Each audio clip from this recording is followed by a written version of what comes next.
Major! Blue Iris to Seagull leader, requesting permission to leave formation. I think I said...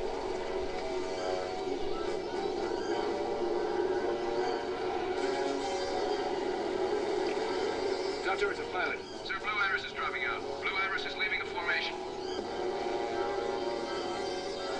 Seagull leader to Blue Iris, stay in the slot. At all costs, stay in the slot. Blue Iris, do it. Wrong inlet. I say again, I think we bombed the wrong inlet. I think I see submarines. I'm going back to get some pictures. I'm going back to get pictures of the right inlet. Major, they can't hear you. Our radio's been shut out.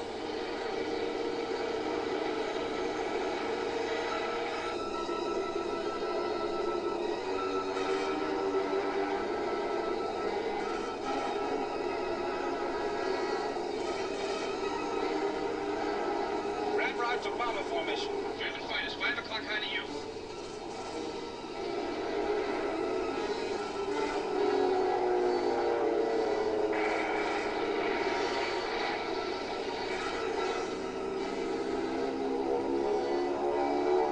German fighters are after you, Blue Iris. Get back in formation. I'll try to chase them off.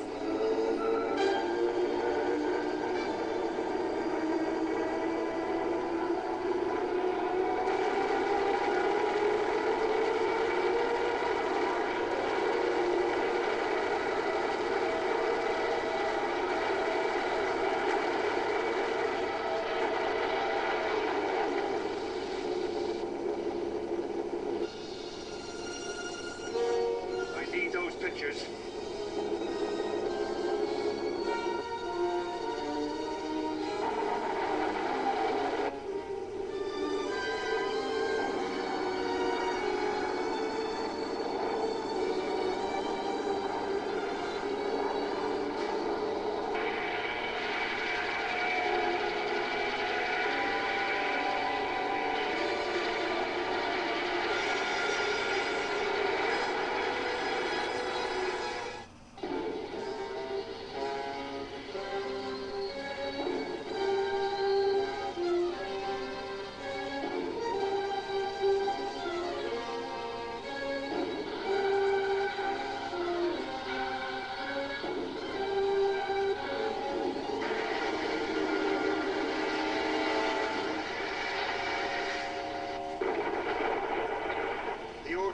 Gave, sir, were explicit and definite.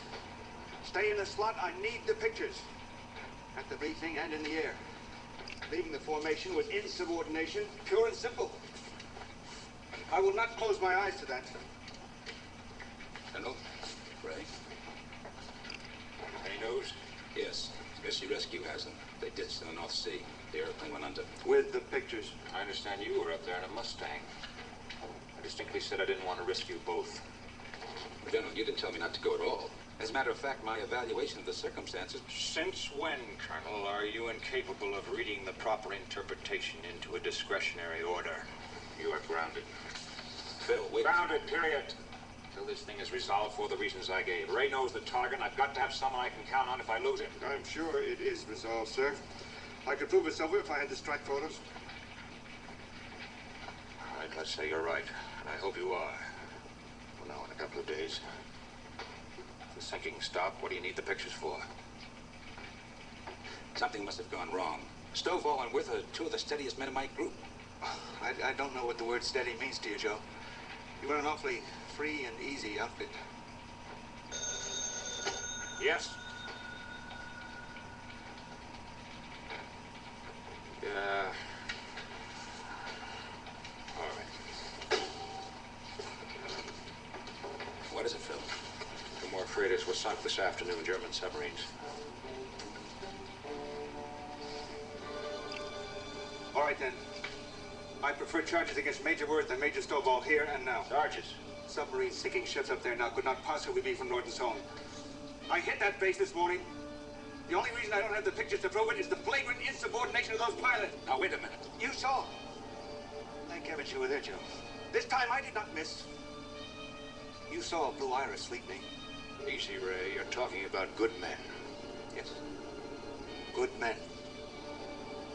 Well then, bad discipline, sir.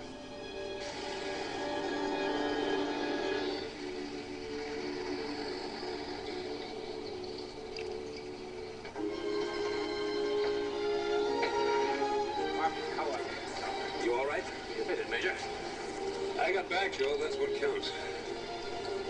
4 men died. Major Worth, the bombardier, radio man, and the belly gunner. I'm sorry. Come on, let's go in.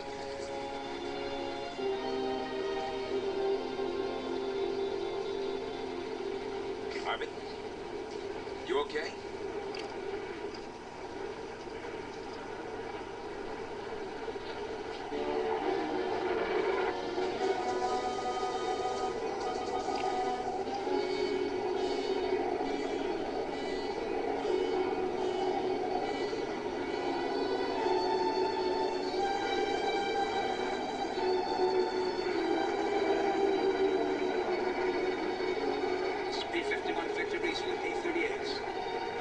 Signal is red, green, green. Do you read me over? Hello, Victor Easy, Roger.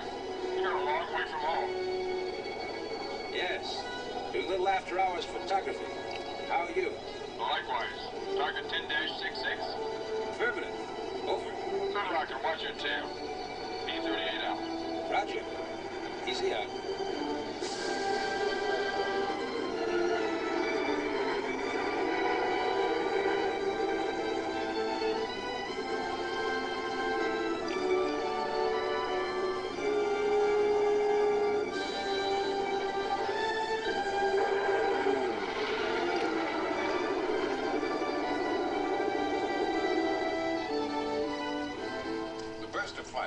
Major Worth.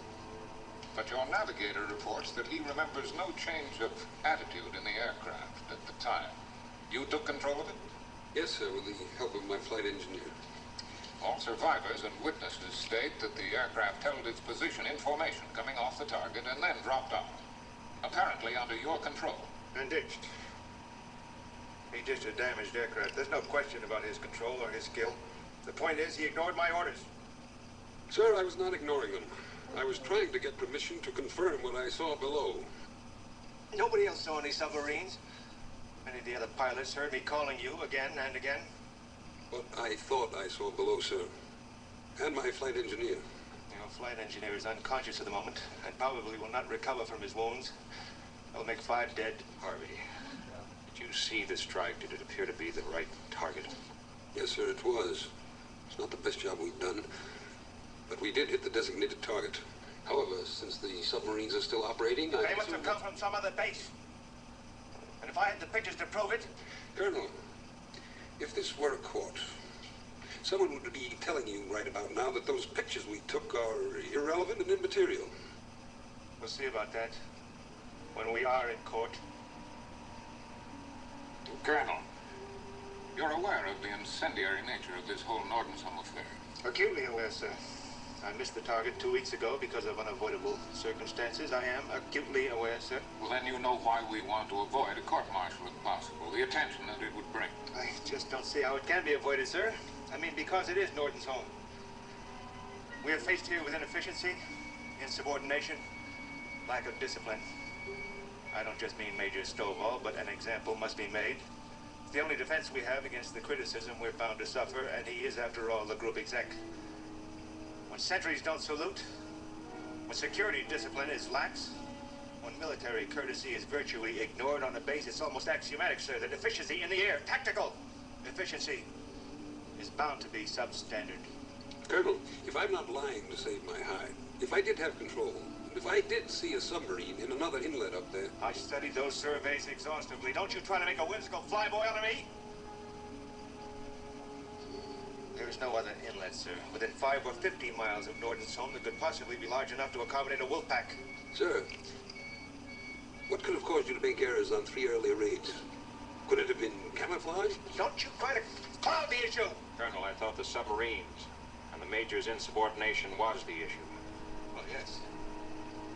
Yes, sir, as I said, I mean to make an example of him, but in point of fact, the commanding officer was off the base, socializing with his brother. And you know, General, he violated your orders when he took off in that Mustang. The reins are too loose down there, sir. Too much discretion permitted to individual pilots and personal loyalty. Of course, the Major is loyal to his commander, to his friend. I have known Joe Gallagher for many years. Let me point that out. This is not personal. And I'm sure the General appointed me as group leader because he was as confident as I was that That was the best way to get the job done. I appointed you because you were there, Colonel. And Gallagher wasn't. So believe me, I am not accusing him. All right. Get Colonel Gallagher in here. Sir, I don't believe he's here. I'll see. Wasn't he ordered to be here? Yes, sir.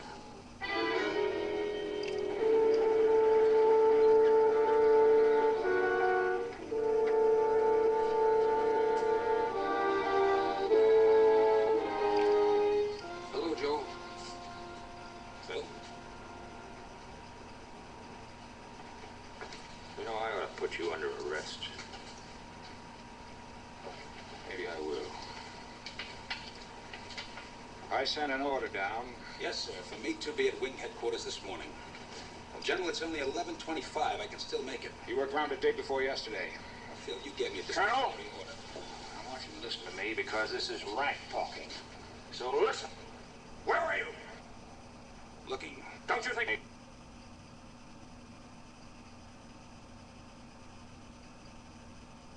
Yes, sir. As a matter of fact, I met a flight of P-38s on their way to photograph Norton's home. All right. Now you understand this. I am on a griddle. You keep heating it up for me. General Fox is half convinced that I sent Hornbeck down here to save his reputation and to get a promotion for him. And that my personal friendship is overriding my better judgment, both in his case and in yours. I'm sorry, Phil. But I went there because I believe Harvey. Now, I wanted to find what he saw, to pinpoint the target, because I believe that's the best way to clear up this mess. Did you find it, Joe? No, Harvey, I'm sorry, I didn't. So you haven't cleared Harvey at all? I didn't go there specifically to clear him. He disobeyed an order. If Hollenbeck persists on pressing it, Harvey doesn't have a leg to stand on. And you don't have a leg to stand on. You go on a mission against my wishes. You go up there today against my specific order grounding you. You know, Joe, apparently my orders don't mean anything to you. And you are advertising it. You are confined to quarters for insubordination. Excuse me, sir. What is it?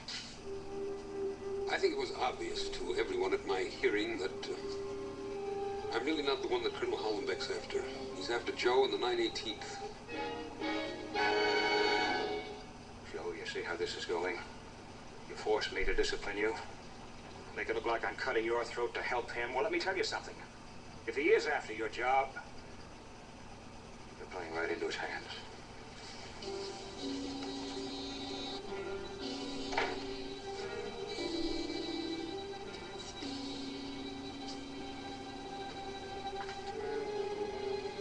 I don't know whether Colonel Hollenbeck is clever enough to have maneuvered us onto this spot, but I guess if he had it in mind, I gave him an opening. Well, however, there's one way out. Destroy the Norton's home wolf pack. Did I actually see a submarine? Or is Hollenbeck right?